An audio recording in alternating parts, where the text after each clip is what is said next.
lot of petrol heads, in my view, also have a deep passion for aviation. Just that for most of us, it's a bit distant as a world.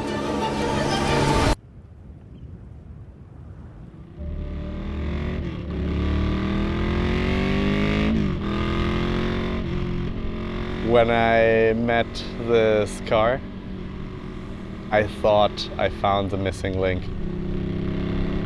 This is a very special car with a very special history.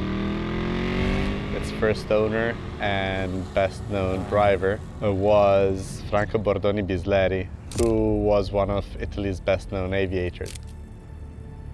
He both was a fighter plane ace during World War II, as he fought in North Africa, and later he was president of the Milanese Aero club, where we are today, which is named after him. Not only does the car have this super relevant link to its first owner, who is a milestone in Italian aviation history, but the car itself feels a lot like flying.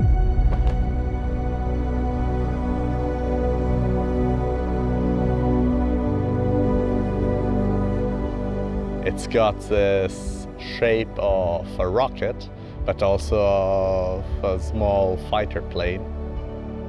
And the feeling, the speed, the proximity to the ground, which at the same time makes you feel elevated and is in the sky, is just unique.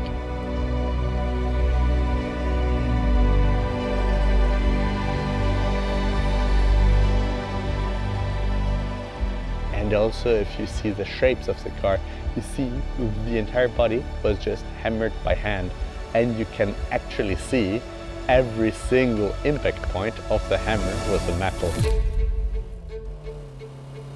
I must admit, for me it was a discovery journey to find out more about the Dagrada brand, about the history of the specific car and so on. And the more I researched, the more I found out, the more I was just taken aback. The car took part in well over 30 races between 1949 and 1953, primarily raced by Franco Bordoni Bisleri. The record of the car is mind-blowing. It achieved podiums in half of the races it competed in. It won a third of the races it was in, either its category or even overall, which is insane if you consider that it's only a 750cc.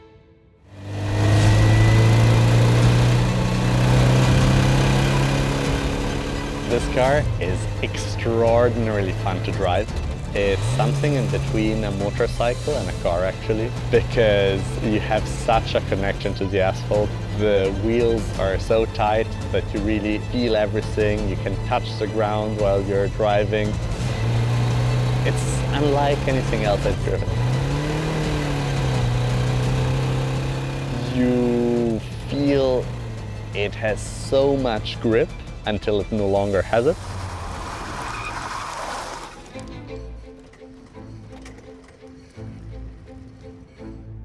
When I go places with the car, I'm asked, aren't you concerned someone will just jump in for a joyride? I mean, it's open and so on. And my answer to that always is, if they manage to start it, they deserve going for a joyride. It's really an elaborate procedure. You need to open the engine bay, you need to manually fill the carburetors because the car doesn't have a choke. Then you need to wait for the fuel pump to refill them once again.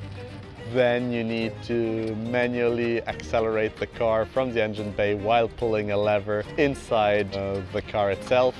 It's all quite elaborate, but it's part of the joy. It's part of feeling. It's so mechanical. It's magical.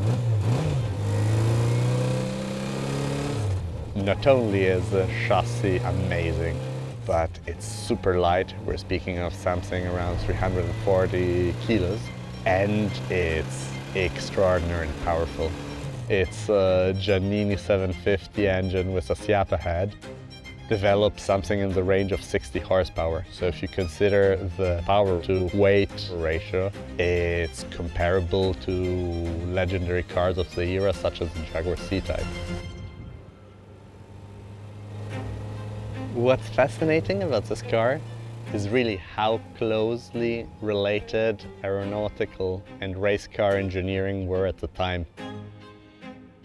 You see how they were riveted in the same manner, how you were looking for the same ways to save weight, how there was very simple engineering, very hands-on, so fundamentally no issue on this car can't be fixed within a couple of hours.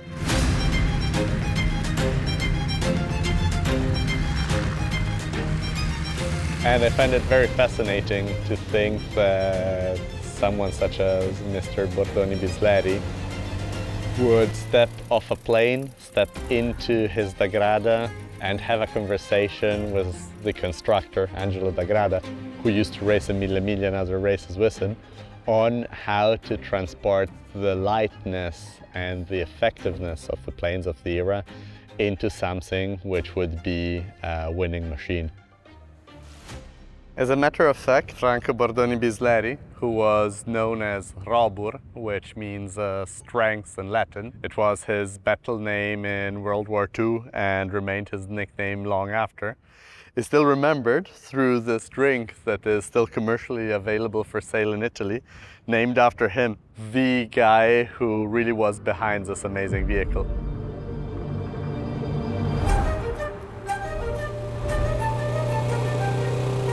And it's something I think any enthusiast should aspire to experience, because again, you won't really understand the glory days of motor racing until you try something of the kind. I think there is a lot going for what are known in Italy as the Ecceterini, the small etceteras, because they're just insane cars. They come from an age where Soul came way above AutoCAD projects. It comes from an age when you just weld a few tubes together, go out and give it all you had.